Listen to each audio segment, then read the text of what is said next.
Hey everybody, this is Sakshi Mishra. Welcome back in Judicial World and heartily welcome to our audiobook series where we explore landmark legal cases that have shaped the landscape of Indian law. आज हम बात करेंगे एक landmark judgement के बारे में जिससे custodial violence पर रोक लगाई गई है। ये जजमेंट है DK Basu versus state of West Bengal 1997, जो इंडियन क्रिमिनल लॉ का एक माइलस्टोन माना जाता है। पुलिस ऑफिसर्स हमारे लॉ इन्फोर्समेंट सिस्टम का एक बहुत ही इम्पॉर्टेंट हिस्सा हैं। उनका काम है कानून को इन्फोर्स करना, क्राइम्स को रोकना और कानून तोड़ने वालों को मजिस्ट्रेट के सामने एक फेयर ट्रायल के लिए पेश करना। लेकिन कई बार पुलिस ऑफिसर्स अपने दिए गए पावर्स का गलत इस्तेमाल करते हैं। इसका नतीजा होता है कस्टोडियल वायलेंस, जिसमें वही प्रोटेक्टर्स परपेट्रर्स बन जाते हैं। पुलिस कस्टडी में जो वायलेंस और थर्ड डिग्री टॉर्चर होती है, ये पूरे विश्व में एक बड़ी चिंता का विषय रही है। आइए देखते हैं causes of custodial violence. Custodial violence के कौन कौन से कारण हो सकते हैं? दोस्तों, कई ऐसे कारण हैं जिनके चलते कस्टोडियल वायलेंस होती है। यदि हम इंडियन एविडेंस एक्ट 1872 के सेक्शन 25 को देखें तो ये स्पष्ट कहता है कि पुलिस के सामने की गई कन्फेशन का कानून की नज़र में कोई एविडेंशियरी वैल्यू नहीं होता। फिर भी पुलिस ऑफिसर्स कई बार प्रिजनर्स पर प्रेशर डालते हैं, या तो केसेस को जल्दी सॉल्व करने के लिए या अपने पर्सनल बायस की वजह से। चलिए कुछ कॉमन प्रॉब्लम्स देखते हैं जो कस्टोडियल वायलेंस को जन्म देती हैं। इसमें पहला रीज़न है कन्फेशन का गलत समझना। बहुत से पुलिस ऑफिसर्स को ये पता ही नहीं होता कि उनके सामने ली गई कन्फेशन का कानून में कोई मायने नहीं होता, फिर भी वो सस्पेक्ट्स पर ज़बरदस्ती कन्फेशन लेने का दबाव डालते हैं। सेकेंड रीज़न है ट्रेनिंग की कमी। कई पुलिस ऑफिसर्स को अरेस्ट और इंट्रोगेशन के प्रॉपर प्रोसीजर्स के बारे में सही तरीके से ट्रेनिंग ही नहीं मिलती, जो कई बार उनके द्वारा गलत तरीके से प्रिजनर को ट्रीट करने का कारण बनता है। थर्ड रीज़न है साइकोलॉजिकल फैक्टर्स। स्ट्रेस, ट्रॉमा और अनहेक्ड बायस जैसे साइकोलॉजिकल फैक्टर्स पुलिस ऑफिसर्स के एग्रेसिव बिहेवियर का कारण बनते हैं। ये फैक्टर्स उन्हें ज़्यादा वायलेंट और कस्टोडियल टॉर्चर में इन्वॉल्व कर सकते हैं। एंड फोर्थ रीज़न है मेडिकल नेग्लिजेंस। कस्टडी में जो लोग बीमार होते हैं उनका ठीक से इलाज नहीं किया जाता, जो कस्टोडियल डेथ का एक बड़ा कारण बन सकता है। एडमिनिस्ट्रेटिव फंक्शंस की कमी से कस्टोडियल एनवायरनमेंट भी अनहेल्दी हो जाता है। अब हम देखेंगे types of custodial violence. Custodial violence को हम 3 प्रमुख कैटेगरीज में डिवाइड कर सकते हैं, जिसमें पहली कैटेगरी है फिजिकल वायलेंस। इसमें पुलिस कस्टडी में किसी इंडिविजुअल पर फिजिकल इंजरीज किया जाना शामिल होता है, जिससे उनके शरीर को नुकसान पहुंचता है। ये इंजरीज थर्ड डिग्री टॉर्चर के फॉर्म में हो सकती हैं, जैसे मारपीट, इलेक्ट्रोक्यूशन या बाकी फिजिकल असॉल्ट। दूसरी कैटेगरी है साइकोलॉजिकल या मेंटल वायलेंस। इसमें पुलिस ऑफिसर्स द्वारा सस्पेक्ट को मेंटली टॉर्मेंट करना शामिल होता है, जैसे उन्हें धमकियां देना या उनके खिलाफ ऐसे एक्ट्स करना जो उनके मानसिक स्वास्थ्य को बिगाड़ दे। फिजिकल इंजरीज एक समय के बाद ठीक हो जाती हैं, लेकिन साइकोलॉजिकल इंजरीज के असर कई बार इतने गहरे होते हैं कि व्यक्ति कस्टडी के बाद भी एक नॉर्मल जिंदगी जीने के लिए नहीं रह पाता। सेक्सुअल वायलेंस इसमें लास्ट कैटेगरी आती है। ये एक बहुत ही गंभीर रूप होता है कस्टोडियल वायलेंस का, जिसमें सेक्सुअल असॉल्ट, रेप या सोडोमी जैसे घृणित एक्ट शामिल होते हैं, जो पुलिस कस्टडी के दौरान किसी सस्पेक्ट के साथ किए जाते हैं। अब हम DK Basu versus state of West Bengal 1997 case law का पूरा बैकग्राउंड देखेंगे। फ्रेंड्स, कस्टोडियल वायलेंस का कॉन्सेप्ट समझने के लिए हमें पहले ये देखना होगा कि कस्टोडियल वायलेंस का क्या मतलब है। कस्टोडियल वायलेंस का मतलब है किसी भी प्रकार का वायलेंस जो पुलिस या जुडिशियल कस्टडी में किसी इनमेट पर किया जाए। ये वायलेंस फिजिकल भी हो सकता है, जिसमें मारपीट शामिल हो, और मेंटल टॉर्चर भी हो सकता है। बहुत बार हमें ये देखने को मिलता है कि वायलेंस एक व्यक्ति की मौत तक बन जाती है। एक basic principle of criminal justice ये कहता है कि a person is presumed innocent until proven guilty. लेकिन अक्सर हम देखते हैं कि जैसे ही पुलिस किसी व्यक्ति को एफआईआर या कंप्लेंट के बेसिस पर पकड़ती है, तब से लेकर उसके ट्रायल के अंत तक उस व्यक्ति को इनह्यूमन ट्रीटमेंट और हरासमेंट का सामना करना पड़ता है। बहुत बार ऐसे लोग जो आखिर में कोर्ट के सामने बेगुनाह साबित होते हैं, वो भी इस अननेसेसरी कस्टोडियल वायलेंस का शिकार हो जाते हैं। यदि वो फ्री भी हो जाते हैं तो भी जो फिजिकल और मेंटल टॉर्चर उन्होंने सफ़र किया होता है, उसका असर उनकी ज़िंदगी भर उन्हें हॉन्ट करता रहता है। कस्टोडियल वायलेंस को एक सिविलाइज्ड सोसाइटी में होने वाले सबसे घृणित क्राइम्स में से एक माना जाता है। डीके बासु केस के पहले पुलिस को उनके कस्टोडियल पावर्स का गलत इस्तेमाल करने पर अकाउंटेबल नहीं ठहराया जाता था। विक्टिम्स को कंपनसेशन दिया जाता था, लेकिन कोई स्पेसिफिक गाइडलाइंस नहीं थी जो कस्टोडियल वायलेंस के केस में फॉलो की जाए। ये सिस्टम में एक बड़ा गैप था जो डीके बासु केस के बाद भर गया। दोस्तों, इससे पहले कि हम डीके बासु केस के बारे में और जानें, कुछ इंपॉर्टेंट केसेस को देखते हैं जो कस्टोडियल वायलेंस से रिलेटेड हैं। पहला केस है Rudul Shah versus state of Bihar 1983। इस केस में एक व्यक्ति को उसके प्रिस्क्राइब पनिशमेंट पीरियड से ज़्यादा टाइम तक इलीगली कस्टडी में रखा गया था। कोर्ट ने कहा कि इलीगल डिटेंशन आर्टिकल 21 के फंडामेंटल राइट का इन्फ्रिंजमेंट है। आर्टिकल 21 हमें जीवन और पर्सनल लिबर्टी का अधिकार देता है। इस केस में कंपेंसेशन दिया गया था, लेकिन तब भी कोर्ट ने कोई स्पेसिफिक गाइडलाइंस फॉलो नहीं की थी। दूसरा इंपॉर्टेंट केस है Nilabati Behera versus state of Odisha 1993। ये केस कस्टोडियल डेथ के बारे में था, जिसमें एक व्यक्ति को थेफ्ट के लिए अरेस्ट किया गया था और उसकी पुलिस कस्टडी में मौत हो गई थी। इस केस में भी सुप्रीम कोर्ट ने विक्टिम के परिवार को कंपेंसेशन दिया और ये केस एक प्रेसिडेंट बना जिसमें स्टेट को कस्टोडियल डेथ के लिए जिम्मेदार ठहराया गया। लेकिन यहाँ भी कोई स्पेसिफिक गाइडलाइंस नहीं दी गई थी जो पुलिस ऑफिसर्स को अरेस्ट और कस्टडी के दौरान फॉलो करनी चाहिए थी। ये सारी बातें इंडियन सोसाइटी में डिसैटिस्फैक्शन पैदा कर रही थी, क्योंकि प्रॉपर सिस्टम्स और गाइडलाइंस नहीं थी कस्टोडियल वायलेंस से निपटने के लिए। अब हम बात करेंगे उस लैंडमार्क जजमेंट की जो DK Basu versus state of West Bengal 1997 case में दिया गया, और इसने कस्टोडियल वायलेंस के खिलाफ एक रिमार्केबल जजमेंट पास किया। ये केस ना सिर्फ कस्टोडियल डेथ को रोकने के लिए था, बल्कि इस केस ने डिटेल्ड गाइडलाइंस दी जो पुलिस ऑफिसर्स को अरेस्ट के दौरान और कस्टडी में फॉलो करनी चाहिए। इस जजमेंट के बाद कस्टोडियल वायलेंस को रोकने का एक स्ट्रक्चर्ड प्रोसेस डेवलप हुआ जो पुलिस को अकाउंटेबल ठहराता है अगर वो अपनी पावर्स का मिसयूज करे।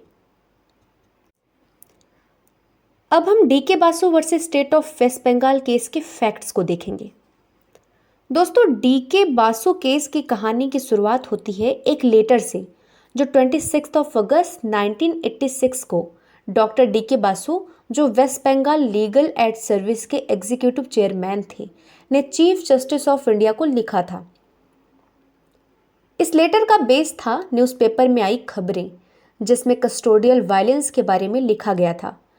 डॉक्टर बासु ने अपने लेटर में उन कस्टोडियल डेथ का जिक्र किया जो 1986 के दौरान हुई थी। उन्होंने चीफ जस्टिस को रिकमेंड किया था कि कोर्ट को कस्टडी ज्यूरिस्प्रूडेंस को डेवलप करना चाहिए और कंपनसेशन देने के मोड्स को फॉर्मुलेट करना चाहिए। Chief justice of India justice Ranganath Mishra ने लेटर को एक सीरियस कंसर्न के रूप में देखा और इससे रिट पिटीशन के रूप में ट्रीट किया। ओरिजिनल जुरिस्डिक्शन के तहत under article 131 of the constitution supreme court के पास ओरिजिनल जुरिस्डिक्शन होता है जब किसी मैटर में स्टेट और यूनियन गवर्नमेंट या स्टेट के बीच का डिस्प्यूट हो। इसके बाद एक और लेटर आया जो अलीगढ़ से था और एक पुलिस कस्टडी डेथ का डिटेल दिया था। इस लेटर में यह भी लिखा गया था कि स्टेट गवर्नमेंट और लॉ कमीशंस को नोटिस भेजने की ज़रूरत है जिसमें उनसे सजेशंस मांगे जाएं। सुप्रीम कोर्ट ने दोनों लेटर्स को सीरियसली कंसिडर किया और मिस्टर अभिषेक मानु सिंघवी को अमिकस क्यूरियाई अपॉइंट किया जो कोर्ट को इस कस्टोडियल वायलेंस के मैटर में मदद करने वाले थे। अमिकस क्यूरियाई का मतलब होता है फ्रेंड ऑफ द कोर्ट, यानी एक ऐसा व्यक्ति जो बिना किसी पर्सनल इंटरेस्ट के कोर्ट को असिस्ट करता है। सुप्रीम कोर्ट ने इसके बाद अलग अलग स्टेट से कस्टोडियल वायलेंस के वाइड स्प्रेड एलिगेशंस को नोटिस किया। आखिर में कोर्ट ने बहुत इंपॉर्टेंट सजेशंस और गाइडलाइंस दी जो कस्टोडियल वायलेंस को रोकने के लिए बहुत ज़रूरी थे। दोस्तों, अब बात करते हैं इस केस में उठाए गए इंपॉर्टेंट इशूज़ की। पहला इशू ये था कि क्या कस्टोडियल वायलेंस और डेथ आर्टिकल 21 में दिए गए राइट टू लाइफ और पर्सनल लिबर्टी को वायलेट करता है। आर्टिकल 21 कहता है कि हर व्यक्ति को लाइफ एंड पर्सनल लिबर्टी का हक है। क्या पुलिस कस्टडी में भी एक व्यक्ति के पास यह हक रहता है? दूसरा इशू था, क्या ये जरूरी है कि पुलिस ऑफिसर्स के लिए अरेस्ट के वक्त फॉलो करने के लिए वेल फ्रेम रूल्स और गाइडलाइंस बनाई जाएं? अरेस्ट के दौरान पुलिस ऑफिसर्स के पास बहुत पावर्स होती हैं और इनका मिसयूज़ बहुत बार देखा गया है। तीसरा इशू ये था कि क्या प्रिजनर्स जब वो जेल या कस्टडी में होते हैं उनका राइट टू लाइफ बनता है, और अगर कस्टोडियल वायलेंस या कस्टोडियल डेथ होती है तो क्या ये आर्टिकल 21 का वायलेशन होता है? चौथा इशू ये था, क्या पुलिस ऑफिसर्स को कस्टोडियल वायलेंस के लिए लायबल ठहराया जा सकता है, यानी अगर पुलिस ने टॉर्चर या कस्टोडियल डेथ कॉज की तो क्या उनको जिम्मेदार बनाया जा सकता है? और पांचवा इशू ये था कि क्या कंपेंसेशन किस बेसिस पर दिया जाए। कस्टोडियल वायलेंस के विक्टिम्स को कंपेंसेशन कैसे और कितना दिया जाना चाहिए, इसका बेस क्या होना चाहिए। दोस्तों, अब बात करते हैं कि पिटिशनर्स ने डीके बासु केस में क्या मुद्दे उठाए। पिटिशनर्स ने कस्टोडियल वायलेंस के खिलाफ बहुत स्ट्रॉन्ग पॉइंट्स रखे। सबसे पहला मुद्दा ये था कि पुलिस ऑफिसर्स का डिटेनीज पर एक्सेसिव फिजिकल फोर्स का यूज़ रोकना चाहिए। ज़्यादातर थर्ड डिग्री टॉर्चर मेथड का इस्तेमाल होता था कन्फेशन लेने के लिए, जो कम्प्लीटली अनएक्सेप्टेबल था। पिटिशनर्स ने कहा कि ये प्रैक्टिस ह्यूमन राइट्स की छवि को नुकसान पहुंचाती है। दूसरा मुद्दा ये था कि रेप, फिजिकल असॉल्ट और वायलेंस की वजह से डिटेनीज पर बहुत ज़्यादा मेंटल ट्रॉमा होता है। ये ट्रॉमा सिर्फ उस पेन तक सीमित नहीं रहता जो शायद लॉ एड्रेस करने की कोशिश करता है, बल्कि ये एक लाइफ लॉन्ग साइकोलॉजिकल हार्म बन जाता है। वायलेंस का यूज़ करना पुलिस के पास दिए गए पावर्स का गलत इस्तेमाल है।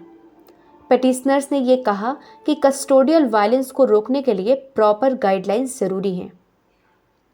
अब हम बात करते हैं रिस्पोंडेंट्स के मुद्दे की जो स्टेट की तरफ से उठाए गए। पहला पॉइंट ये था कि स्टेट्स का ये कहना था कि कस्टोडियल वायलेंस के इशू को लेकर ऑलरेडी काफ़ी अच्छे से सिस्टम स्टेबलिश्ड हैं।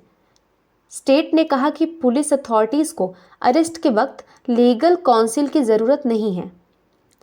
दूसरा पॉइंट जो स्टेट्स ने दिया वो ये था कि कस्टोडियल वायलेंस के प्रॉब्लम को कंट्रोल करने के लिए ऑलरेडी स्टेप्स फ्रेम किए जा रहे हैं। स्टेट ने यह भी कहा कि पुलिस ऑफिसर्स के एक्शंस को लीगल माना जाता है जब तक ये साबित ना हो जाए कि उन्होंने गलत काम किए हैं, और जो पुलिस ऑफिसर्स अपने पावर्स का गलत इस्तेमाल करते हैं उनके खिलाफ एक्शन लिया जा रहा है। अब हम बात करेंगे उन आर्गुमेंट्स की जो पिटिशनर्स के तरफ से प्रस्तुत किए गए। पिटिशनर ने आर्गू किया कि कस्टोडियल वायलेंस को रोकने के लिए प्रॉपर गाइडलाइन होना बहुत ज़रूरी है। उन्होंने ये भी कहा कि ये वायलेंस आर्टिकल 21 के अंदर दिए गए ह्यूमन राइट्स का वायलेशन है, जिसमें हर व्यक्ति को अपने जीवन और पर्सनल लिबर्टी का हक होता है, चाहे वो कस्टडी में हो या नहीं। पिटिशनर ने यह भी कहा कि स्टेट का फ़र्ज है कि वो सभी इंडिविजुअल्स के राइट्स को प्रोटेक्ट करे, चाहे वो अरेस्टेड हो या डिटेन्ड। अगर स्टेट अपने इस फ़र्ज में फेल होता है तो उन्हें पुलिस अथॉरिटीज़ के रॉन्गफुल एक्ट्स के लिए विकैरियसली लायबल ठहराया जाना चाहिए। उन्होंने जेल के अंदर जो डिटेनीज के साथ गलत व्यवहार हो रहा था उसका एक पैथेटिक सिनेरियो भी हाईलाइट किया। अब हम आते हैं उन आर्गुमेंट्स पर जो रिस्पोंडेंट्स के तरफ से प्रस्तुत किए गए। रिस्पोंडेंट्स ने आर्गू किया कि कस्टोडियल प्रोसीडर्स की ज़रूरत है ताकि लॉ इन्फोर्समेंट को प्रॉपरली इम्प्लीमेंट किया जा सके और क्राइम्स को प्रिवेंट किया जा सके। उन्होंने कहा कि पुलिस के पावर्स पर रिस्ट्रिक्शंस इम्पोज करना उनके लिए प्रॉब्लम्स क्रिएट करेगा और वो अपने काम को एफिशिएंटली नहीं कर पाएंगे। रिस्पोंडेंट्स ने यह भी कहा कि पुलिस ऑफिसर्स के एक्शंस को लॉ के अकॉर्डिंग समझा जाना चाहिए, जब तक कुछ और प्रूफ ना मिले।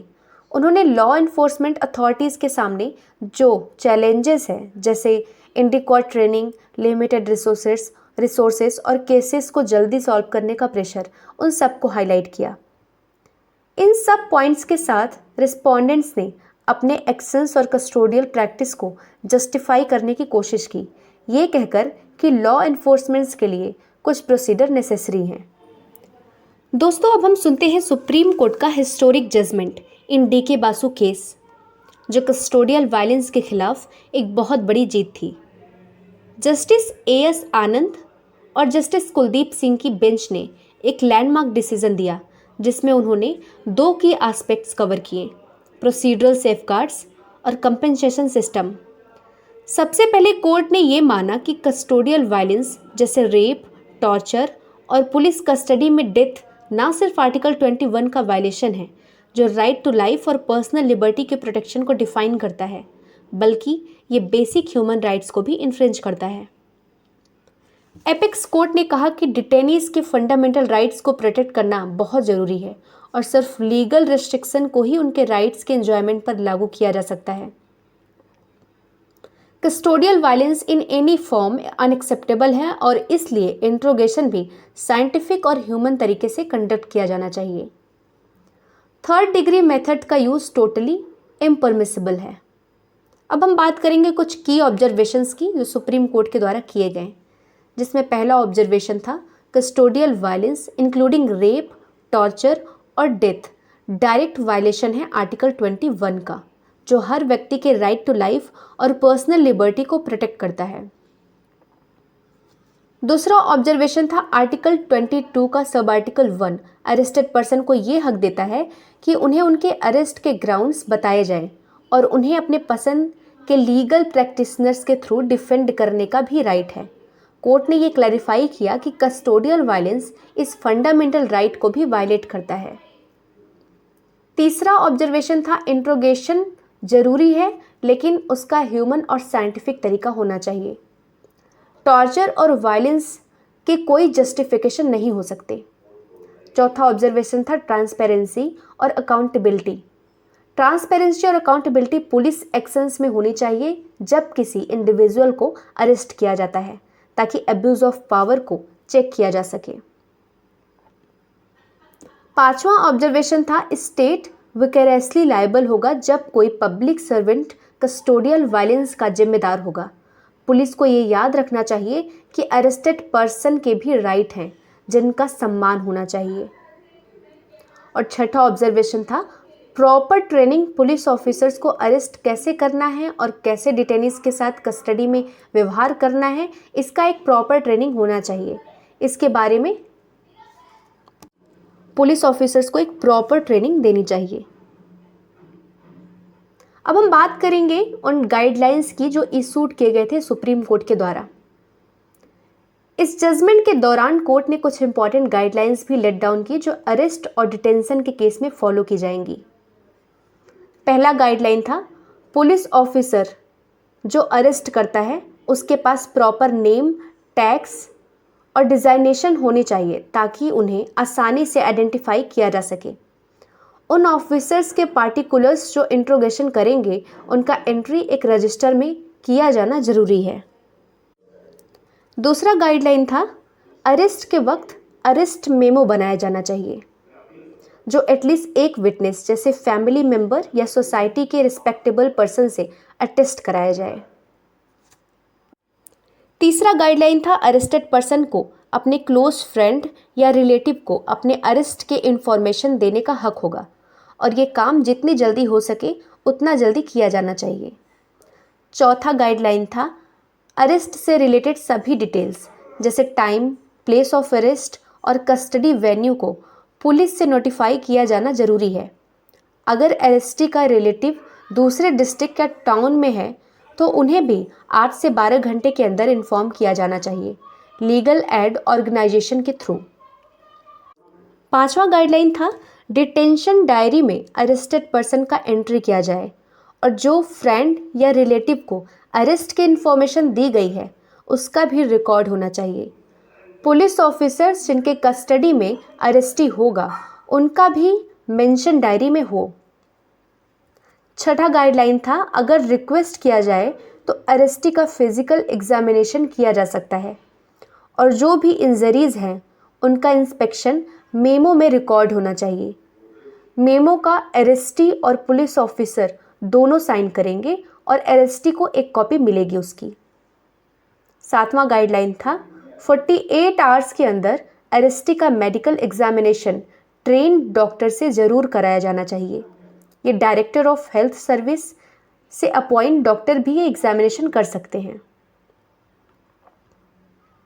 आठवां गाइडलाइन था, अरेस्टी को अपने लॉयर से मिलने का हक इंट्रोगेशन के दौरान दिया जा सकता है, ऑल्दो इंट्रोगेशन के दौरान पूरा वक्त नहीं मिल सकता। नौवां गाइडलाइन था, पुलिस कंट्रोल रूम्स को हर डिस्ट्रिक्ट और स्टेट हेडक्वार्टर्स में सेटअप किया जाना चाहिए ताकि अरेस्ट और कस्टडी के डिटेल्स को कलेक्ट किया जा सके। अरेस्ट के 12 घंटे के अंदर ये इन्फॉर्मेशन कंट्रोल रूम तक पहुंचानी चाहिए और इस इन्फॉर्मेशन को कंट्रोल रूम के नोटिस बोर्ड पर कॉन्स्पिक्यूशली डिस्प्ले किया जाना चाहिए। इसके बाद कोर्ट ने यह भी सजेस्ट किया कि डायरेक्टर जनरल ऑफ पुलिस और होम सेक्रेटरी को ये गाइडलाइंस फॉरवर्ड की जानी चाहिए और उनका फ़र्ज होगा कि ये सभी पुलिस स्टेशन तक पहुँचे। गाइडलाइंस को पुलिस स्टेशन के कॉन्स्पिक्यूअस प्लेस पर नोटिफाई किया जाए। Broadcasting through all India radio और दूरदर्शन को भी सजेस्ट किया गया ताकि मैक्सिमम लोग तक ये इन्फॉर्मेशन पहुँच सके और पैम्पलेट्स का डिस्ट्रीब्यूशन लोकल लैंग्वेज में होना चाहिए सो दैट पब्लिक को इन राइट्स और सेफगार्ड्स के बारे में पता चले। लास्टली कोर्ट ने क्लैरिफाई किया कि अगर कोई ऑफिसर्स इन गाइडलाइंस को फॉलो नहीं करता तो वो कंटेम्प्ट ऑफ कोर्ट का जिम्मेदार होगा। इन कंक्लूजन्स ने इंश्योर करने की कोशिश की कि पुलिस एक्शंस में ट्रांसपेरेंसी और अकाउंटेबिलिटी हो और कस्टोडियल वायलेंस के केसेस को प्रिवेंट किया जा सके। अब हम देखेंगे डीके बासु गाइडलाइंस के इफ़ेक्टिवनेस को। अगर हम कस्टोडियल डेथ का स्टडी करें तो एक रिडक्शन देखा गया है, लेकिन ग्राफ हर साल फ्लक्चुएट करता रहता है। जैसे 2019-20 में 2018 एंड 19 के कंपैरिजन में डिक्रीज देखा गया, पर 2021-22 में कस्टोडियल डेथ और वायलेंस फिर से बढ़ गई। इम्प्लीमेंटेशन का अभी भी कुछ जगह में प्रॉब्लम है, खासकर रूरल एरियाज़ में। अवेयरनेस सर्कुलेट की गई है बट ग्रास रूट्स लेवल पे अभी भी अनअवेयरनेस दिखती है। रिसोर्स कंस्ट्रेंट्स जैसे स्टाफिंग की कमी और इंडिकॉट्स ट्रेनिंग फैसिलिटीज़ इम्प्लीमेंटेशन में बैरियर है। जयराज और बेनिक्स केस 2020 ने पुलिस ब्रुटैलिटी के लू फॉल्स को पॉइंट आउट किया, जो गाइडलाइंस के इम्प्लीमेंटेशन को चैलेंज करता है। अब हम बात करेंगे 113th लॉ कमीशन रिपोर्ट के कंट्रीब्यूशन को।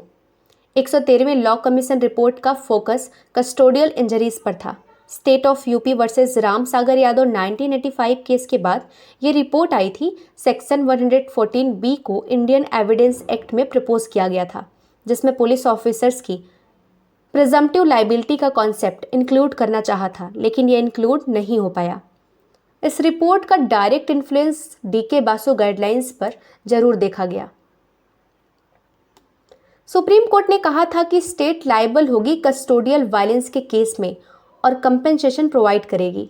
कंपेंसेशन का अमाउंट हर स्टेट में वैरी करता है और इंजरीज और फाइनेंशियल बैकग्राउंड पर डिपेंड करता है। कंपेंसेशन के लिए कोई फिक्स्ड फॉर्मूला नहीं है, केस टू केस बेसिस पे डिसीजन लिया जाता है। डीके बासु जजमेंट के आफ्टरमैथ में क्रिमिनल प्रोसीजर कोड 1973 में कुछ अमेंडमेंट किए गए through code of criminal procedure amendment act 2008। ये अमेंडमेंट 1 नवंबर 2010 से इफेक्टिव हुए, जो वीडियो कॉन्फ्रेंसिंग टेक्नोलॉजी को इंक्लूड करते हैं और स्पीडी ट्रायल्स के लिए स्पेशल कोर्ट्स इस्टेब्लिश करते हैं। इसके बाद अरेस्ट का पैटर्न और प्रोसीजर साइनिफिकेंटली इम्प्रूव हुआ। इस केस ने पुलिस ब्रुटैलिटी और अकाउंटेबिलिटी के कॉन्टेक्स्ट में एक इम्पॉर्टेंट प्रेसिडेंट सेट किया और पुलिस ऑफिसर्स के कंडक्ट पे नज़र रखी जा रही थी।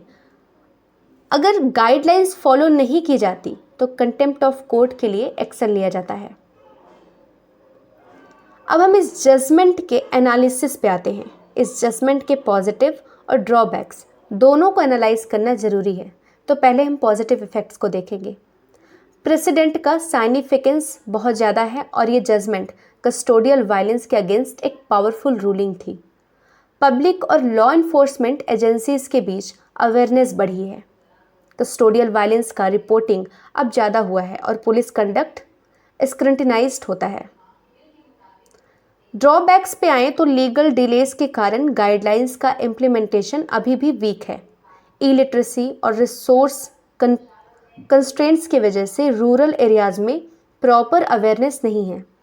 गाइडलाइंस को अभी तक सोसाइटी के बदलते नॉर्म्स के अकॉर्डिंग अपडेट नहीं किया गया है। चलिए आते हैं अब केस के कंक्लूजन पे। 3rd डिग्री टॉर्चर को कुछ हद तक कंट्रोल किया गया है। इस जजमेंट के बाद सुप्रीम कोर्ट ने क्लियर किया कि गाइडलाइंस फॉलो ना करने पर ऑफिसर्स कंटेम्प्ट ऑफ कोर्ट के लिए लायबल होगा।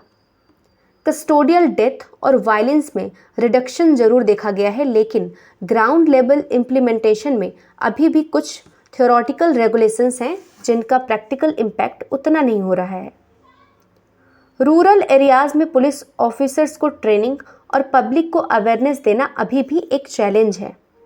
अगर डीके बासु गाइडलाइंस का प्रॉपर इम्प्लीमेंटेशन हो और लोग अपने राइट्स को समझें तो हम कस्टोडियल वायलेंस की इशू को इफ़ेक्टिवली टैकल कर सकते हैं।